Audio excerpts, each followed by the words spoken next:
Assalamualaikum warahmatullahi wabarakatuh. Kami dari kelompok 3 akan mempresentasikan tentang biaya relevan, menerima atau menolak pesanan khusus, dan mempertahankan atau menutup suatu lini produk. Di sini kami akan menjelaskan 3 poin penting. Yang pertama, pengertian biaya relevan. Poin kedua, menerima atau menolak pesanan khusus. Poin ketiga, mempertahankan atau menutup suatu lini produk. Yang pertama, pengertian biaya relevan. Biaya relevan adalah biaya masa depan yang berbeda pada setiap alternatif.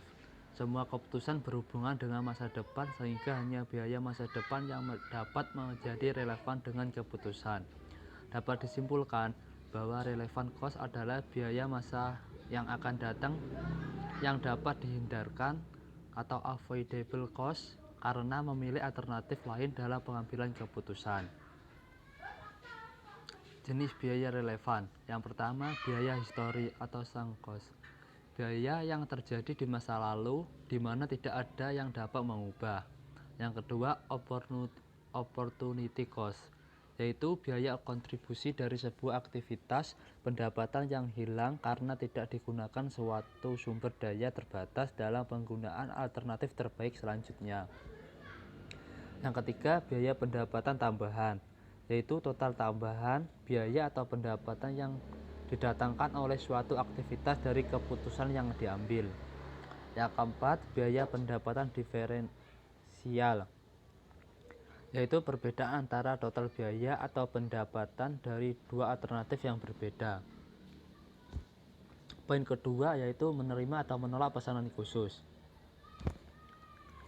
Ada kalanya perusahaan memperoleh pesanan penjualan dengan harga khusus, misal lebih rendah dari harga jual normal.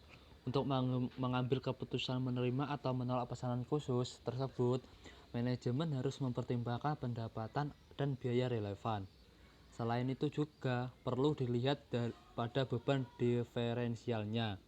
Apabila penerimaan atau pendapatan diferensial setelah dikurangi dengan beban terhindarkan menghasilkan nilai positif, berarti pesanan tersebut menguntungkan. Bahkan sebaliknya, yaitu apabila pendapatan diferensial setelah dikurangi dengan beban terhindarkan menghasilkan nilai negatif, berarti pesanan tersebut tidak menguntungkan. Selain itu, juga harus mempertimbangkan kapasitas aktiva tetap dan harga pasar.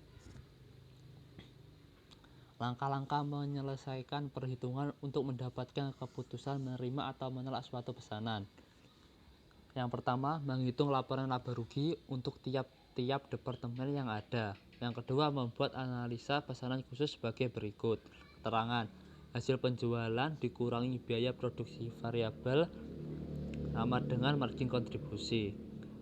Bila selisih positif berarti pesanan diterima, dan bila selisih negatif berarti pesanan harus ditolak. Poin ketiga, mempertahankan atau menutup suatu lini produk. Dengan kondisi yang mengalami kerugian, maka pihak manajemen harus mengambil tindakan supaya kerugian tersebut tidak membesar, yaitu dengan cara melakukan analisis pendapatan dan biaya diferensialnya. Dengan dihentikannya produk tertentu, perusahaan akan kehilangan kesempatan memperoleh pendapatan dari produk tersebut.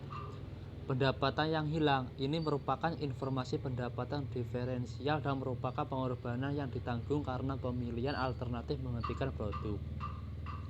Di lain pihak, dengan dihentikannya produk tersebut, perusahaan menikmati manfaat berupa biaya terhindarkan atau avoidable cost, yang merupakan informasi biaya diferensial. Jika biaya yang terhindarkan yang merupakan manfaat yang diperoleh lebih besar dari pendapatan yang hilang, yang merupakan pengorbanan akibat dihentikannya produk tertentu, maka alternatif penghentian produk tersebut sebaiknya dipilih. Sekian dan terima kasih. Wassalamualaikum warahmatullahi wabarakatuh.